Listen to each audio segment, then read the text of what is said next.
et bienvenue to the channel. Today, we are tackling a classic, the ultimate summer desserta, beautiful, juicy, homemade cherry pie. Forget the canned stuff. We are making this from scratch, and I promise you, it is easier than you think.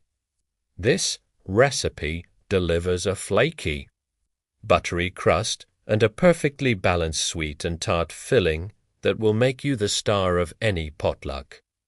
Now, a great cherry pie starts with a great crust. If you are intimidated by pie dough, do not worry. We are going for foolproof perfection. We need 2½ cups of all-purpose flour, 1 teaspoon of salt, and 1/4 cup of sugar. Mix those dry ingredients well, the key ingredient for flakiness. Cold fat. We are using 2 sticks, or 1 cup, of very cold, unsalted butter cut into half-inch cubes. You can also add 1/4 cup of shortening if you prefer, which helps achieve that tenderness, but butter is where the flavor lives. We are going to cut that cold fat into the flour mixture using a pastry blender or your fingers, until the mixture looks like coarse sand with some pea-sized pieces of butter still visible. Those small chunks of butter are what create the steam pockets when baking, resulting in those incredible layers of flakiness. Now for the binder, ice water. We are talking truly ice cold. Gradually add between 1/2 and 3/4 cup of ice water, 1 tablespoon at a time, mixing until the dough just comes together. Stop mixing the second it holds its shape. Overworking the dough is the #1 cause of tough crusts. Trust me on this one. Divide the dough into 2 discs, wrap them tightly in plastic, and let them chill in the fridge for at least an hour. This resting period is essential. It allows the gluten to relax, making the dough much easier to roll out. While our dough is chilling, let us move on to the star of the show, the cherry filling. I am using 4 cups of fresh or frozen tart cherries, pitted, of course. If you are using frozen, do not thaw them completely.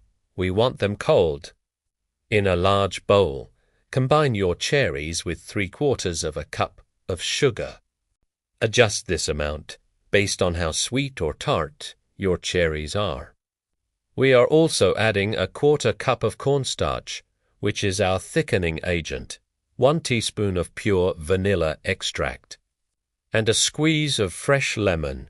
Juice that acid really brightens up the flavor. Give that a gentle toss until everything is evenly coated. Now, back to the crust. Remove 1 disc of dough and lightly flour your surface. Roll it out into a 12-inch circle. Gently transfer the dough to your 9-inch pie plate. Trim the edges, leaving about 1 inch of overhang. Pour your beautiful cherry filling right into the pie shell, making sure the fruit is evenly distributed.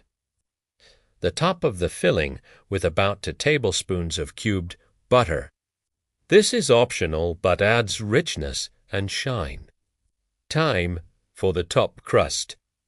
Roll out the second disc of dough. You can do a simple solid top crust and cut a few vent slits, or you can get fancy with a lattice top. If you are doing lattice, cut the dough into 1-inch strips and weave them carefully. I am going with a simple woven lattice today because it looks gorgeous and allows some of that steam to escape. Once the top is on, whether solid or lattice, crimp the edges of the top and bottom crusts together to seal them. For that perfect golden brown finish, whisk together 1 egg yolk and 1 tablespoon of water. This is our egg wash. Brush the entire top crust with the wash, and then sprinkle generously with coarse sugar. This not only makes it look bakery quality, but also adds a fantastic little crunch. To ensure the crust does not burn, cover the edges of the pie with aluminum foil or a pie shield. Preheat your oven to 425 degrees Fahrenheit and bake the pie for 20 minutes with shield.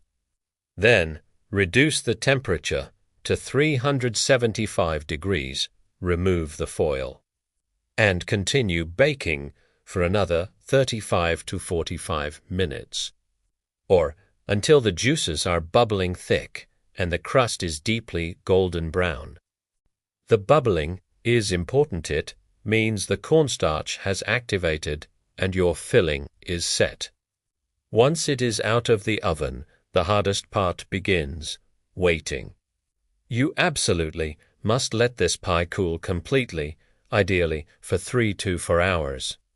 Cutting into a hot cherry pie will result in a runny, messy puddle. Let it sit up, clean slices. The wait is worth it, I promise. And there you have it, the most incredible homemade cherry pie you will ever taste. The balance of the tart fruit, the sweet filling, and that amazing flaky crust is just perfection. Serve it warm with a scoop of vanilla bean ice cream for the ultimate treat. If you loved this recipe, please hit that like button, subscribe for more baking tutorials, and let me know in the comments what kind of pie you want me to tackle next. Happy baking, everyone!